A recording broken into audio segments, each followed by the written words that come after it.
সকালবেলায় ফুল তুলতে গিয়ে শাশুড়ি মা এই পাকা বেলটা এনে হাতে দিয়ে বলল, বেলের শরবত খাবি? আমি বললাম হ্যাঁ রেখে দাও, যা গরম পড়েছে।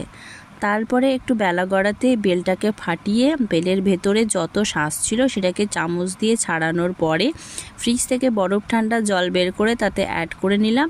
আর তারপরে যে বড় অংশটা ছিল বেলের সেটাকে হাত দিয়ে নিংড়ে নিংড়ে যত ছিবড়ে ছিল সেটাকে ভালো করে বের করার পরে একটু চিনি অ্যাড করে দিলাম এতে।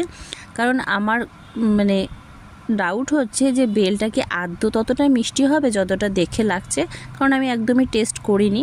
তো তারপরে এই যে একটু বিট নুন দিয়ে এটাকে সুন্দর করে ছাকার পরে এটা মেয়ের বাবার জন্য মেয়ের হাত দিয়ে পাঠিয়ে দিলাম।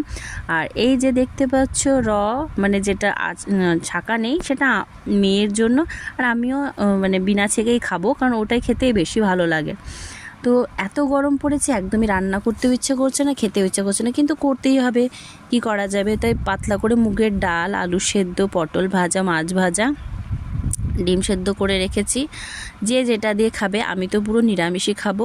আর তারপরে রান্না হওয়ার পরে হঠাৎ করে দেখি মেয়ের বাবা পনির এনে হাজির করেছে। ভাবলাম করব না, কিন্তু যখন এনেছে সেই জন্য করেই দিলাম। অবশেষে পোস্ত দিয়ে পনিরটা করার পরে একটু রেস্ট করে বিকেলবেলা মেয়েকে রেডি করিয়ে নিয়ে এখন বেরিয়ে পড়ছি মেয়ের নাচ আছে বলে সেইখানে। কারণ আজ হচ্ছে রবীন্দ্র জয়ন্তী। তো আমাদের যে এখানে লোকাল থানা তারা একটা প্রোগ্রাম অর্গানাইজ করেছে। কথা ছিল 6:30 থেকে প্রোগ্রাম শুরু হবে। যথারীতি 6:30 এসে হাজির হয়ে দেখছি যে প্রোগ্রামের বিন্দুমাত্র শুরু হওয়ার লেশ নেই। আমরা সবাই রেডি হয়ে অধীর আগ্রহে বসে আছি। তো অবশেষে প্রোগ্রামটা শুরু হলো বহিরাগত শিল্পীদের দ্বারা। তো ওনারা খুব সুন্দর পারফরমেন্স দিলেন। আর ওনাদের পারফরমেন্স দেখতে দেখতে হঠাৎ একটা পোকা এসে আমার এই গলাতে এমন করে কামড় দিল, প্রচণ্ড যন্ত্রণা আর ব্যথা। আর ইতিমধ্যেই তখন মেয়ের নাচও শুরু হয়ে গেছে।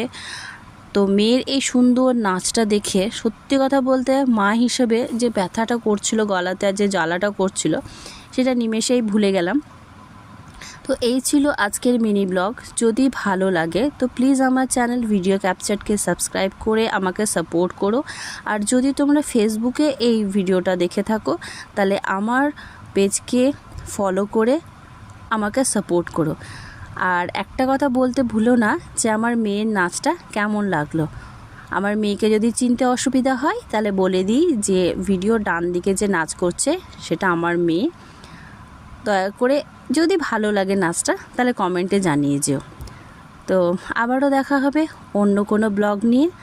আপাতত এখানেই, বাই।